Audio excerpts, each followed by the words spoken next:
Welcome to the deep dive. Get ready, because today we're going to unpack a whole stack of sources, all focused on something pretty fundamental, actually, board games. That's right. We've been digging into a few different things you shared. There's this transcript of people actually, playing Monopoly and, well, things get a bit tense. Uh-huh. Then there's a language lesson that looks specifically at that conversation and also a text that gives the bigger picture, the history, different types, why they're still around. Yeah, and our mission here is to pull out the really useful bits from all that. We want to talk about the language you actually use in games, maybe uncover some surprising history, and Definitely. really get why they're still so popular, why they're beneficial. Think of it as a shortcut, really. By the end, you should have some useful language tips straight from that game, plus a much better feel for board games generally. Maybe some facts you didn't expect. Okay, let's dive right in then. That Monopoly conversation you mentioned. It kicks off almost immediately with a classic argument, doesn't it? Someone taking money, accusations flying. Exactly, yeah. The whole fight is basically, can a player just grab the money when they pass go, or do they absolutely have to ask the banker first? Right. And, well, you guessed it, the word cheater comes up pretty fast. Ah, yes. And the source material, the language lesson part, it really zooms in on that word cheater. It does. It makes a point of defining cheater as the person who cheats, the noun. Okay. And crucially, it points out something about how we use it. You say a cheater, not really a cheat.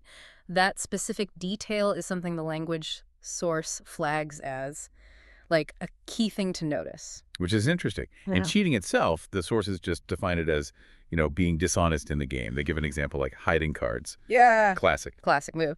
Though probably not one that lands you in actual jail. Ah. Although the source does mention that in the game, breaking rules can send you to jail. And it clarifies, that jail is like prison in the real world for breaking laws.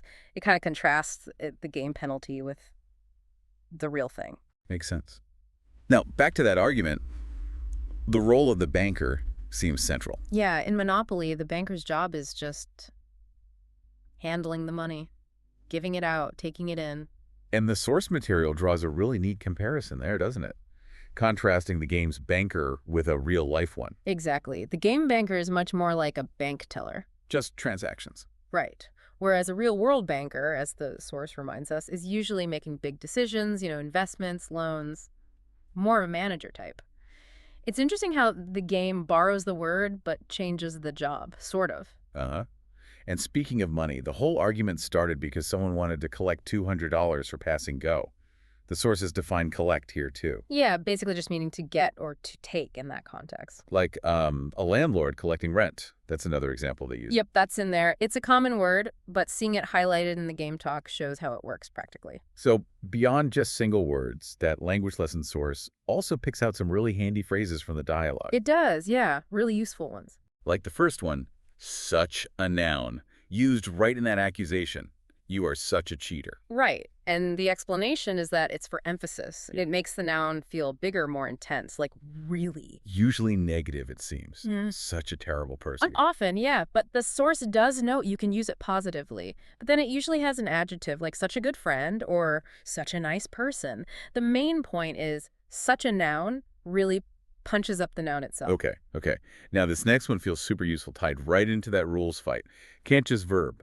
The player says you can't just take the money. Yeah, and according to the analysis, that phrase basically means, look, there are steps you need to follow first, requirements. You can't just take the money because you have to ask the banker. It signals there's a process. You see that structure all the time, don't you? The source gives another example, like you can't just go buy a car. Right. You need a license, registration, Yeah. insurance, all that stuff first. It points out those necessary prerequisites. Got it. And the last phrase from that bit was a polite one. Here you are, when the banker hands over the cash. Yeah, simple, polite phrase for when you're giving something to someone. Like a cashier giving you change, maybe? Or a waiter with your food? Exactly. It just means, here, take this. Please. Right. The source does briefly mention the other meaning, like finding someone, here you are. But in the giving context, it's pretty clear. So, wow. Even from just that little snippet of game arguing, the sources pull out some really specific language points and phrases. Absolutely. But then the materials zoom out, taking us way beyond just Monopoly. They open up this whole huge world, the history of board games. Yeah, the general text defines them pretty simply, right? Yeah. An activity, board, pieces, maybe dice or cards, rules. Pretty much. Designed for 2 or more people and specifically highlighted for bringing people together. Families, friends, that kind of thing. And why do people play them? The source lists, well, fun, obviously, relaxation, but also learning and improving thinking skills. Yeah, it gets specific about those skills too. Things like strategy, problem solving, patience is a big one. Oh, yeah, waiting for that person to take their turn. Exactly. And even creativity, apparently. What really got me was the history section, just how old these things are. It's incredible, isn't it? The sources really emphasize that ancient heritage. I mean, games like Senate Yeah. in ancient Egypt, over 5,000 years ago. Mind-blowing. And Go in China, around 4,000 years ago, chess from India, over 1,500 years back. The fact that these structured ways of playing has stuck around for millennia, just changing and spreading. It's amazing. And they changed in form, too, not just rules. The sources contrast the old materials, wood, stone, cloth, with modern cardboard, plastic, paper. Right. And now digital versions too, of course. Which brings us to the different types of games. The sources help break down that huge variety. Okay, how so? Well, first you've got your strategy games, real brain burners. Chess, checkers, Go, where your planning really matters. Makes sense. Then the opposite, maybe. Luck-based ones? Exactly, where it's all about the dice roll or card draw. Like Snakes and Ladders, Ludo, Chance is key. Uh-huh. Then there are word and number games. The source explicitly says these help you learn words or practice math. Scrabble is the main example given. Scrabble. Yeah. Which connects back to the whole idea of using games for language practice, like we saw with Monopoly. That precisely. And finally, they mention adventure and role-playing games, the ones with stories, characters. Totally. Well, like Monopoly, actually, and the game of life.